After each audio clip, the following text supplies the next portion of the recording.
Guys, meron na namang latest upload si Saldico. At syempre, meron na namang bagong pasabog. Aba, kauupo pa lang pala ni Bongbong Marcos. Nagnakaw na ang walang ya. Nangurakot na. Sabi ni Saldico, 2022 hanggang 2025 ang collection niya sa SOP diyan sa DPWH Infrastructure Flood Control Project ay umabot ng 56 billion. At yan daw po ay pinaghatian ni Bongbong Marcos at ni Martin Romualdez. Bukod pa rito, yung insertion niya noong 2025 na 100 billion kung saan kumita siya ng 25 billion dahil ang SOP dyan is 25%. So, suma total, mayroong si Marcos na 50 billion mahigit. At bukod pa dito, yung insertions ni BBM ngayon na 97 billion. Hindi pala ngayon, para sa 2026 budget, mayroon pa ring insertion si Bongbong Marcos. At ito ay ayon kay Saldico. Ito po, ibabahagi ko po sa inyo ang latest pasabog, latest upload ni Saldico.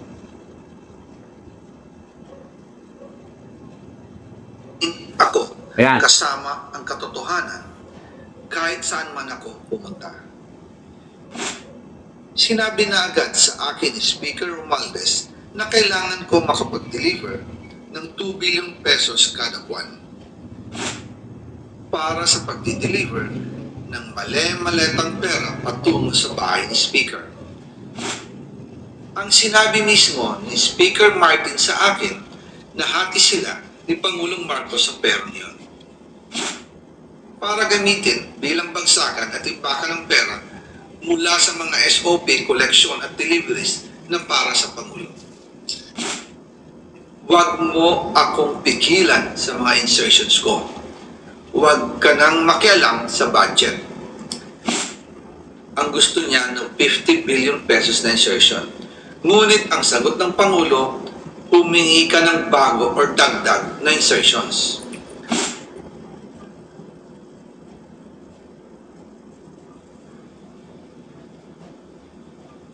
Magandang araw po sa inyong lahat. Bago ko ipagpatuloy ang aking paliwanag, nais ko munang magpasalamat sa inyo. Maraming salamat sa inyong bukas na isipan, sa inyong pasensya, at sa pagtanggap ninyo sa mga impormasyong aking ibinabahagi. Alam kong hindi madali ang mga paksang ito. Mabibigat at mahirap tanggapin. Hindi po ako makauwi dahil malaki ang banta sa buhay ko. Ngayon naman, ay meron kaming natanggap na balita. Papalabasin ng administrasyon na ako ay isang terorista sa loob at labas ng Pilipinas. Para mailibing ako kasama ang katotohanan kahit saan man ako pumunta. Pero mahalagang malaman ng taong bayan ang katotohanan. Muli, taos-puso akong nagpapasalamat sa inyong pakikinig.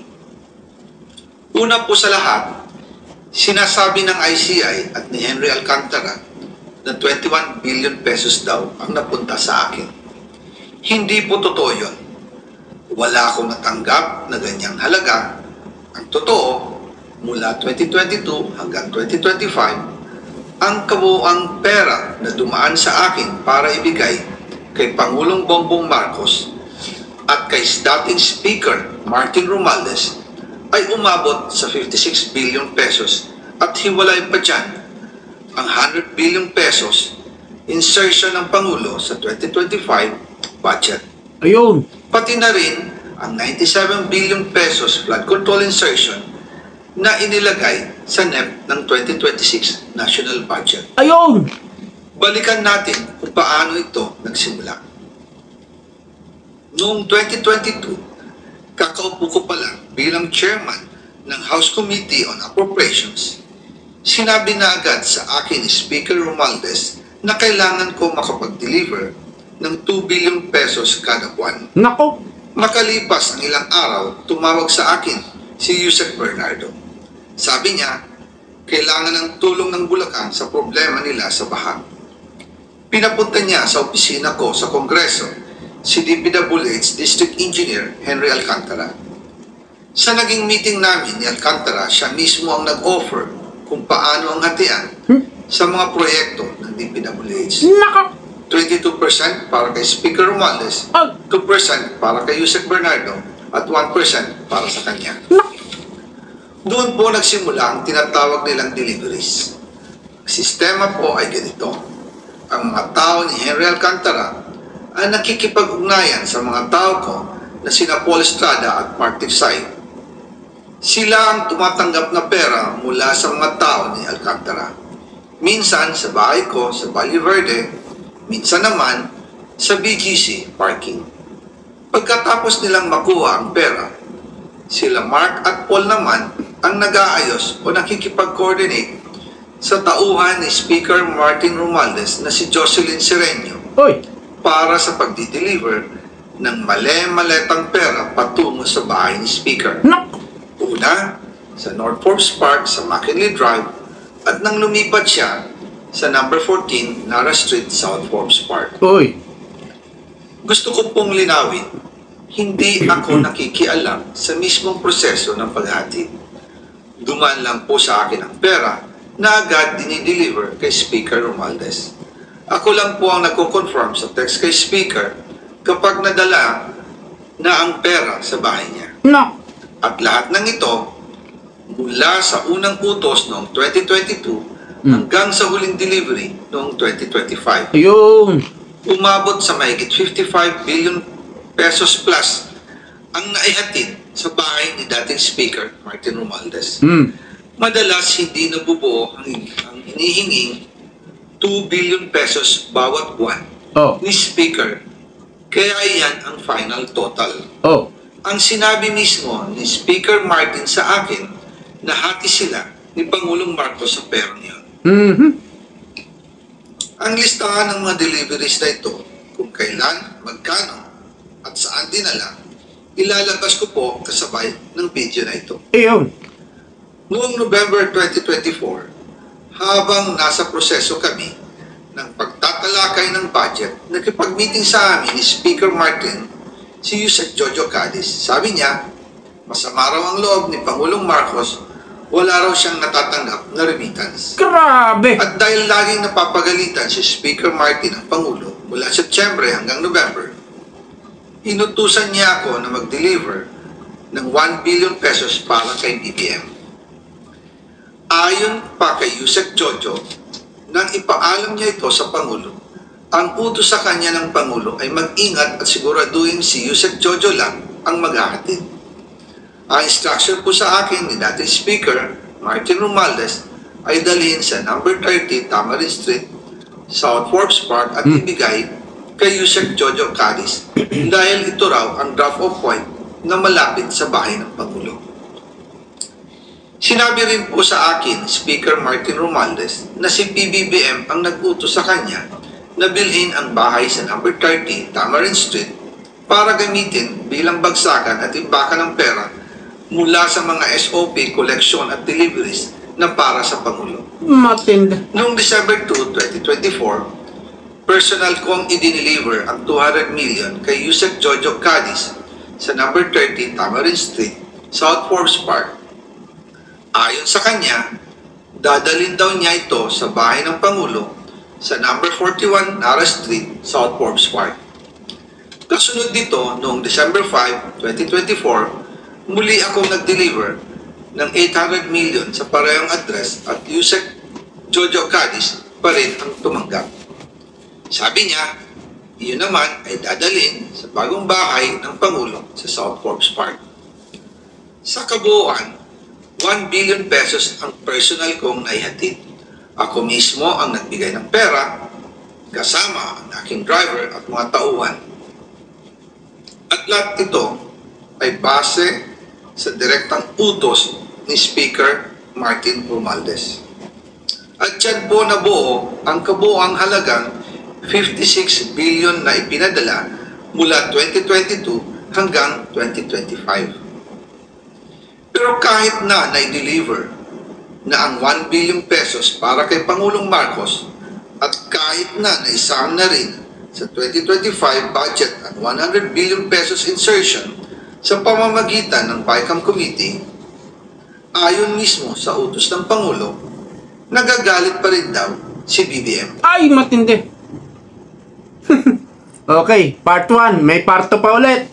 Ito po ay season 2. No? Season 2, part 1. Pagpalabasin ng administrasyon Ay. na ako ay isang Okay na. na ako ay isang Oy. Okay na. Mamaya po papakita natin, ipa-flash na lang natin yung mga pictures ng maletang pera at listahan ng mga deliveries.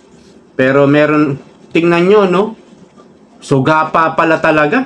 Kaya talagang said na said po ang pera ng bayan. Lahat ng pwedeng makuha, manakaw. Ha? Lahat ng pwedeng manakaw. Ninanakaw na po ni Bongbong Marcos. Kasama daw si Martin Romualdez. Hindi lang po DPWH, halimbawa sa isang departamento, halimbawa lang naman, DOJ, halimbawa lang. Ha?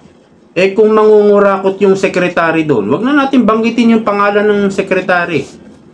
Kung mangurakot, ibig ba sabihin, sosolohin ng sekretarya? Ha? Paano kung malaman ni BBM yan? Hindi ba siya magpaparte? Hindi ba niya aambunan si BBM? Hindi po pwede yun. Hindi po pwedeng ikaw lang ang kikita dyan. Lalo na ngayon, ang DILG, 300 billion ng budget ni John Vic Remulla. Kung mangurakot si John Vic Remulla, sosolohin niya lang ba? Hindi ba siya magpaparte kay BBM? Baka nakatingin si Romualdez, hindi ba siya magpaparte kay Romualdez? Hindi po pwede yung sosolohin mo lang. Merong nasa itaas sa'yo Hindi po pwedeng i-bypass yan. Nasa taas yan So lahat ng departamentong mananakaw, ninakaw na po. At magnanakaw pa rin dahil hindi pa sila tapos sa kanilang pwesto. Continuous po. 2026 budget, sabi ni Amena Pangandaman, January pa lang, 2025, ginagawa na ang NEP, NEP. Ginagawa na. November na po, no? Meron ng budget proposal, may NEP na, at dinidinig yan sa Senado at sa Kongreso. Mayroon daw 97 billion na insertion si Bongbong Marcos. 2025, 100 billion. Ngayon, 97, hindi na siguro ineksakto ng 100 billion. Okay na yan, 97. Okay na yan. Ganun pa man, napakasugapa pala. Kapag walang dumarating na remittance, ano yan? OFW. Galing OFW, remittance.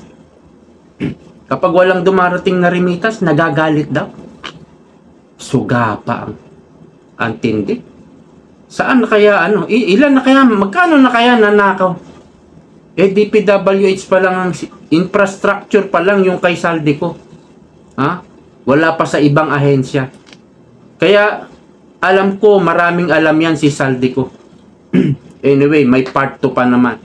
At mayroon pa naman sigurong season 3 yan. May season 4. Episode 1, episode 2. 'Di ba? So, mag-ingat lang sana siya at huwag siyang mamatay. Dahil sabi niya, papalabasin daw na siya ay terorista, kaya hahantingin siya. At kung ikaw ay terorista at makita ka, pwede ka nang patayin. Terorista ka Ganon daw ang gagawin. Ililibing siya kasama ang katotohanan. Siguro ingat-ingat na lang po, Saldico. Ngayon, meron lang tayong magre-react lang tayo dito kay Hontiveros. Hontiveros. Ayan Yan, si Hontiveros. Sabi niya, Hontiveros wants Ong's passport cancelled. Ito po yung si Ong, yung babaeng maganda, si Cassandra Ong. No? Gusto niya raw na i-cancel ang passport Kasi may kaso yata ito at parang nakatakas na sa ibang bansa. Ngayon, ang reaction po natin dito sa babaeng ito po ay nagpapaganda lang, nagpapakute lang dahil tatakbo ito sa 2028. Yan lang po ang ang gawain niyan. Ano nga yung tinatawag nila sa Senado, nagga-grandstanding. Puro ganyan lang po ang ginagawa. At akala niya, sa ganyang ginagawa niya, pwede na siyang manalo sa 2028. Puro pagpapaganda lang. Hero. Gusto magpaka-hero. Parang style Lenny. Ganyan lang po ang kakayahan nila eh. Ganyan lang po. Bakit kayong gusto mong i-cancel ang passport? Ba't kay Saldico nung hindi pa siya nagsasalita hanggang ngayon? Ba't hindi mo hinihiling yan? Wala kang sinasabi, wala kaming naririnig galing sa'yo na dapat i-cancel na ang passport ni Saldiong. Wala tayo, di ba? Tahimik sila. Sabi ni Kiko, tahimik kami. Pero hindi sa wala kaming ginagawa. Nagmamasid kami. Alam nyo, kayong mga dilawan, tumahimik na lang kayo habang buhay. Kasi mayroon ng nakawan, tahimik pa rin kayo. O di ba? Yan ang gusto nila eh. Mag-away ang Marcos at Duterte para sila yung matirang nakatayo. Yan ang gusto nila eh. Ito, di ba? Hipokritong taong to, si Risa Hontiveros. Si Ong lang ang kaya mong ipa-cancel ang passport.